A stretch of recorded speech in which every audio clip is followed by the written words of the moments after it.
Hello everyone, Neelam welcomes you at the rise of horse.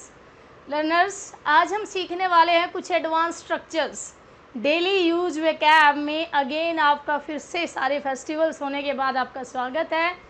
और आज हम कुछ एडवांस इंग्लिश स्ट्रक्चर्स सीखने वाले हैं कि हमें पता ही नहीं होता कि इन स्ट्रक्चर का हम यूज़ कर सकते हैं। So get ready learners to learn something new. Okay, I have written here one rule, that is कि हम इस एक स्ट्रक्चर से we can make so many sentences. कैसे? Rule is that first of all we need to put there, जो हम normal sentences में किसी भी सेंटेंस की शुरुआत करने के लिए लिख लेते हैं, देयर। उसके बाद हम हेल्पिंग वर्ब लगाएंगे इज़ और was according to the situation. If we are talking in the present then we will use is. If we are talking in the past about the past then we will use was. Okay, is was, then here is the two word nothing but। हम बहुत सारे structures बनाने वाले हैं इसका use करके, nothing but, और उसके बाद हमने लगा देना है ऑब्जेक्ट। सब्जेक्ट हमारा कहाँ क्या है? देयर। उसके बाद इज वॉज हमारी हेल्पिंग वर्ब है। हम टू वर्ड्स लिखेंगे nothing, ओके, और उसके साथ ही लगाएंगे हम कंजंक्शन but, उसके बाद ऑब्जेक्ट। लेकिन देखते हैं कि कैसे सेंटेंस का स्ट्रक्चर बिल्कुल एडवांस और न्यू हो जाता है। चलो, यहाँ तो पानी ही पानी है, कैसे बनाओगे? कुछ नहीं करना आपको, just read the structure and write. यहाँ तो पानी ही पानी है, there is nothing but water. ऐसे ही अगला देखते हैं, यहाँ तो अंधेरा ही अंधेरा है। आप घबरा जाते हो, यहाँ तो अंधेरा ही आ रहा है, there is nothing but darkness. नदी में मछली ही मछली है, there is nothing but fish in the river.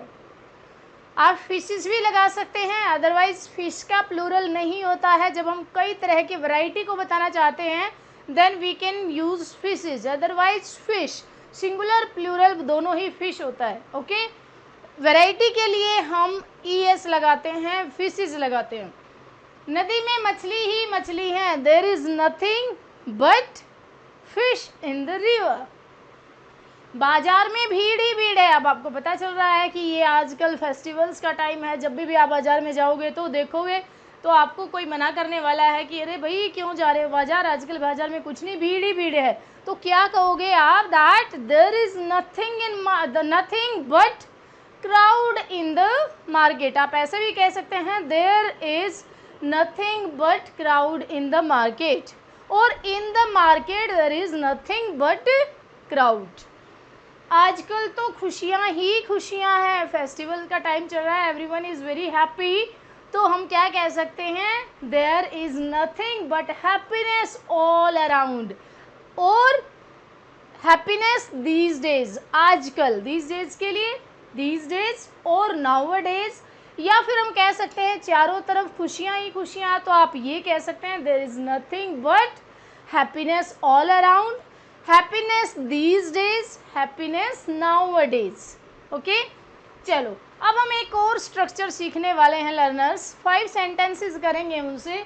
यहाँ हम बात कर रही हूँ मैं intermediate. Intermediate, this is an adjective, okay, and we can use it as a phrase also, as a adverb also. तो अब हम देखते हैं कि इसका हम कैसे यूज़ करते हैं। इंटरमीडिएंट, इसका मीनिंग है रुक रुक कर, किसी भी चीज़ को, कोई भी एक्शन होना वो रुक रुक कर, बीच में कोई हिंड्रेंस आ जाता है या आप खुद से रुकना चाहते हैं जहाँ पर आपकी बॉडी प्रॉपर रिस्पॉन्स नहीं करते है, partly it is taking rest in between, this is an adjective, और sometime we can use it as an adverb also. तो चलिए हम 5 स्ट्रक्चर और सीखते हैं बाय यूजिंग इंटरमिटेंटली। रुक रुक कर बारिश हो रही है, क्या कहोगे आप? कई बार ऐसा होता है, बारिश हुई, कुछ देर फिर रुक गई, फिर बारिश आ गई, फिर रुक गई, फिर बारिश आ गई, फिर रुक गई, फिर बारिश आ गई। तो इस सेंटेंस को अगर हमने बोलना है इंग्लिश में तो आप कैसे बोलोगे? इंटरमिटेंटली ऐसे बोलोगे, इट इज़ रेनिंग इंटरमिटेंटली। रुक रुक कर बारिश हो रही है, इट इज़ रेनिंग इंटरमिटेंटली। अगर हमें कहना है रुक रुक कर ट्रेन चल रही है, कई बार ऐसा होता है ना कि आप ट्रेन में जा रहे हो और ट्रेन थोड़ी सी देर चली, फिर से रुक गई, फिर चली, फिर रुक गई, फिर चली, फिर रुक गई। तो हम क्या कहेंगे, train is moving intermittently. Okay, सीखा ना आपने नया स्ट्रक्चर। ओके, मैं रुक रुक कर लिख रहा हूँ, या तो आपके हैंड में पेन हो गया है, या आप बोर हो गए हो, या आप रुक रुक कर बहुत आराम से लिखना चाहते हो, अपनी हैंड राइटिंग अच्छी हो जाए, या आप सोच सोच कर लिख रहे हो, आपने सोचा पहले and then you are writing. तो ये क्या है, मैं रुक रुक कर लिख रहा हूँ, आई एम राइटिंग इंटरमिटेंटली। वह रुक रुक कर बातें कर रहा है, कुछ सोच रहा है फिर बात कर रहा है, कोई आ गया फिर से बात की, कोई आ गया फिर रुक गए फिर बात की। ये क्या है, अगर आप इसको इंग्लिश में स्ट्रक्चर बनाना है तो कैसे बताओगे, ही इज़ टॉकिंग इंटरमिटेंटली, वह रुक रुक कर बातें कर रहा है।